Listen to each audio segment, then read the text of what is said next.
Subscribe कीजिए प्रलय TV channel को और बेल आइकन दबाएं लेटेस्ट न्यूज अपडेट के लिए। दोस्तों, कोरोना से लड़ते हमारे देश में एक और घटना अचानक ऐसी घटी है जिसने देश की सुरक्षा व्यवस्था में लगे लोगों को हैरान कर दिया है। दरअसल ये घटना 7 अप्रैल की है, जब एक अमेरिकी जहाज बिना किसी अनुमति सूचना दिए भारत की सीमा में घुस आया था। लोग कहते हैं कि यदि आपको आगे बढ़ना है तो किसी से भी ज्यादा दोस्ती नहीं, ना ही दुश्मनी नहीं करनी चाहिए। वही हाल भारत के साथ हो रहा है।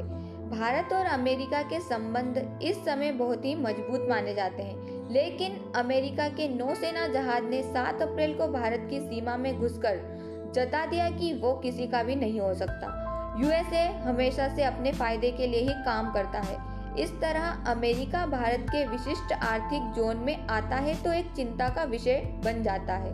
बता दें कि अंतर्राष्ट्रीय कानून के अनुसार किसी भी देश के समुद्र सीमा में जाने से पूर्व अनुमति लेनी होती है, लेकिन अमेरिका ने भारत से इस तरह की कोई अनुमति नहीं ली। समुद्री सीमाओं में घुसपैठ कर विवाद खड़े करने की रणनीति पर चलने वाले देशों में अभी तक तो चीन का नाम ही सबसे आगे हुआ करता था, लेकिन अब अमेरिका भी इसी रास्ते पर चल निकला है।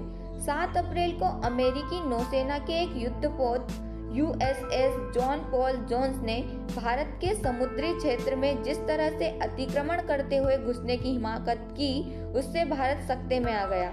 ऐसा भी नहीं है कि अमेरिका पहली बार भारत की सीमा में नहीं घुसा है।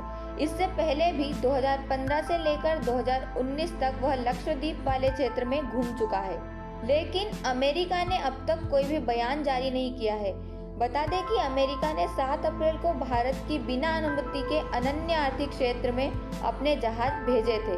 ऐसा करने हमने मुक्त नौ परिवहन की स्वतंत्रता का उपभोग किया है। अमेरिका ने कहा कि उसने किसी भी अंतर्राष्ट्रीय कानून का उल्लंघन नहीं किया है। वहीं भारत की ओर से इस विषय में भी अभी तक कोई आधिकारिक प्रतिक्रिया नहीं आई है और न ही इस बात की जानकारी दी गई है कि क्या भारतीय सेना ने अमेरिकी जहाजों को चुनौती दी थी या नहीं। आपको बता दें कि जब भारत ने वर्ष 1995 में UN convention of the law of sea को मंजूरी प्रदान की थी, तो उसने घोषणा की थी कि कन्वेंशन के प्रावधान अन्य देशों को विशेष आर्थिक क्षेत्र की मंजूरी के बिना सैन्य अभ्यास या अभियान के लिए मंजूरी प्रदान नहीं करते हैं। बता दें कि अमेरिका ने अभी तक UNCLOS को मंजूरी प्रदान नहीं की है। इस कन्वेंशन के अनुच्छेद 58 को लेकर हुआ विवाद अभी भी विवाद बना हुआ है, जिसमें यूएसए जैसे समुद्री देशों का मानना है कि इसके तहत वे विशेष आर्थिक क्षेत्र में भी नौ परिवहन कर सकते हैं।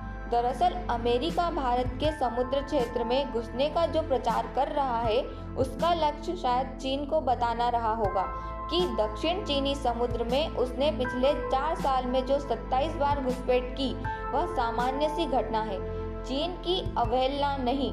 शायद इसलिए भारत ने ना तो अभी तक कोई सख्त कूटनीतिक विवाद खड़ा नहीं किया और ना ही अमेरिकी जहाज को खदेड़ने की कोशिश भी नहीं की। ऐसे में अब देखना ये होगा कि भारत सरकार अमेरिका के द्वारा की गई इस हरकत को लेकर क्या कदम उठाती है। इसी के साथ आज के इस वीडियो में फिलहाल इतना ही। आप देखते रहिए